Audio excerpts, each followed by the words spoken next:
C'est donc le lancement de la phase 2 du projet d'amélioration de la qualité et de l'équité de l'éducation de base PACEB. Vous aurez les images des autres étapes dans nos prochaines éditions.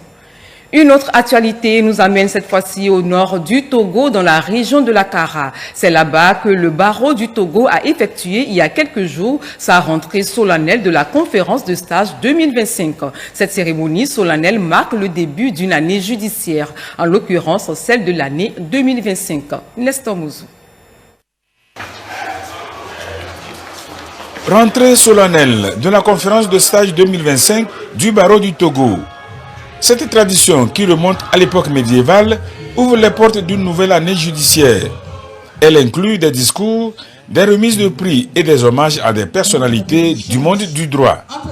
La rentrée solennelle du barreau a pour intérêt de rappeler l'importance de l'administration de la justice, de souligner les principes fondamentaux du système juridique et de renforcer la confiance envers le pouvoir judiciaire. Le représentant spécial du bâtonnier et du président de la conférence des barreaux de l'espace UEMOA, Bienvenu Bédier, a félicité le Conseil de l'Ordre national des avocats du Togo pour l'organisation de cette cérémonie. Cérémonie dont la Cour d'appel de Kara est l'hôte. Le président de cette juridiction s'est réjoui de la délocalisation de l'événement, ce qui traduit la volonté du barreau du Togo de s'approcher davantage du justiciable. Délocaliser à Kara votre rentrée qui s'organise traditionnellement à Lomé est une décision salutaire parce que les justiciables qui ont besoin d'avoir accès à la justice dans notre pays, qui ont besoin de se faire assister, aider, servir, conseiller et défendre par le professionnel du droit qu'est l'avocat, résident sur tout le territoire togolais. La rentrée solennelle de la conférence de stage du barreau constitue un moment privilégié dans la profession d'avocat. Elle permet aux avocats de faire l'état des lieux et de se projeter vers l'avenir. L'événement est placé cette année sous le thème « Accès à la justice au Togo, un droit universel ». Dans notre conscience collective, c'est le droit et l'accès à la justice qui cimente notre vouloir vivre collectif. Chaque acteur de la vie publique, chaque décideur et chaque animateur de la société veut que cet accès à la justice soit total, sans entrave. Dans cette attente légitime, pour l'heure, il est impérieux pour tous les avocats, sentinelles de l'égalité dans la cité, de tout mettre en œuvre pour que les écarts de toute nature, de tout genre, qui constituent un déficit de l'accès à la justice ne deviennent des gouffres infranchissables.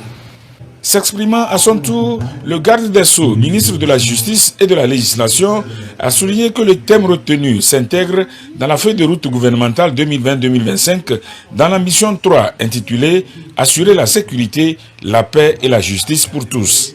La justice est un des piliers du développement humain. Son intégrité et son indépendance sont nécessaires pour faciliter les investissements, le développement économique, préserver la cohésion et la paix sociale. Lorsque le citoyen voit ses droits garantis par la justice, la révolte et le sentiment de frustration et d'injustice font place à la confiance et à la quiétude. L'accès à la justice est bien plus qu'un droit formel inscrit dans nos textes. Malheureusement, il est indéniable que cet accès à la justice reste encore pour la plupart de nos concitoyens un parcours semé d'embûches. La complexité des procédures, la longueur des délais judiciaires et parfois les coûts prohibitifs sont autant de freins qui doivent nous interpeller. Le ministre Nam Tchougli a exhorté les avocats à poursuivre leur engagement, à innover dans leurs pratiques et à être toujours les défenseurs inlassables de la justice et des libertés. Avant cette rentrée solennelle de la conférence de stage 2025, l'Ordre national des avocats du Togo a organisé d'autres activités, dont le concours d'éloquence. Le vainqueur du concours, l'étudiant d'Amigou Lamboni Kolani, a reçu son prix officiellement à cette cérémonie.